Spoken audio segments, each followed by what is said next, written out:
Continue working on your scene, or open the file named cp03rails.max provided to you. With the road marks in place, you now use the railing tool to create guardrails separating traffic lanes from sidewalks. Make sure Civil View is running, and then choose Civil View Rail Object Style Editor. The Rail Object Style Editor bears some resemblance to the Road Marking Style Editor in both UI and workflow. You first add a new element, and you choose a shape for it.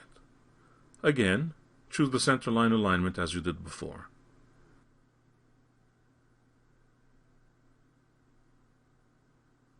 Click Apply to see the end results. A default guardrail is created in the middle of the road. There are some general parameters you can adjust, such as global widths and offsetting. However, you also need to know that a rail object is made of three components: posts, braces, and the rails themselves. These components have their own tabs and can be adjusted individually. For example, you can change the dimensions or the gaps of the posts, or even disable them altogether.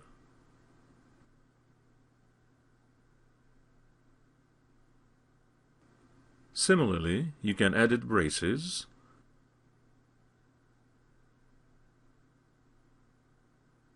or the rails themselves by setting them to one side or the other.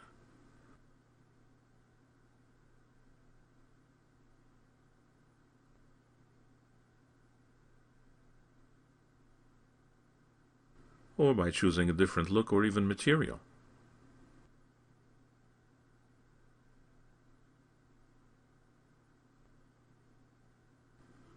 Ultimately, you can change the look of a rail system to achieve interesting results that range from guardrails to train tracks. For example, click the Open button and answer No to the Save prompt. From the Private Resource Kit, choose railwaywood.ros and open it. Choose the centerline alignment as a reference shape once again and click Apply. As you can see, this style is based on posts and rails only, and parameter adjustments give it the look of a railway track. Click the Start New Style icon again without saving any changes. Create a new element one more time based on the centerline alignment, and click the Apply button to go back to the original default guardrail. This one actually works rather well for our needs here, except that it's in the wrong place. Set its horizontal offset to about 10 meters to bring it closer to the sidewalk. Click Apply to see the results. You can probably make it a bit narrower. The left and right width values are locked by default, but you can unlock them if you need to. Set them to 0.3 meters and 0.2 meters respectively, and then hit Apply to see the changes in the viewport.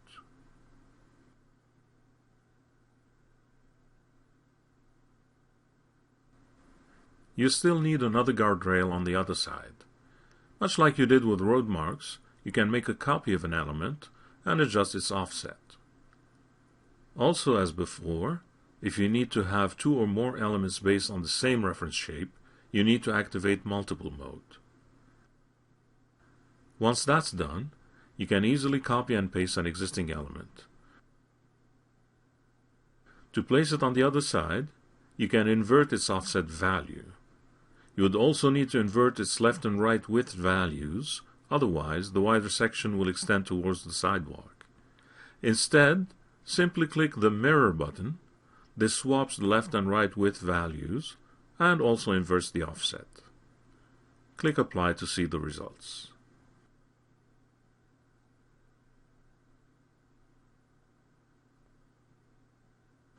Save your new style to the Private Resource Kit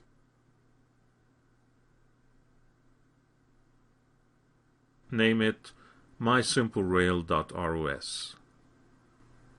Exit the dialog.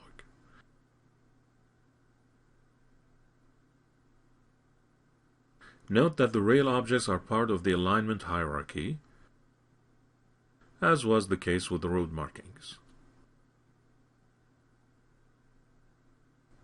This means that transforming the parent spline would affect all children objects contained in the hierarchy. Save your file. In the next movie, you'll learn about swept objects.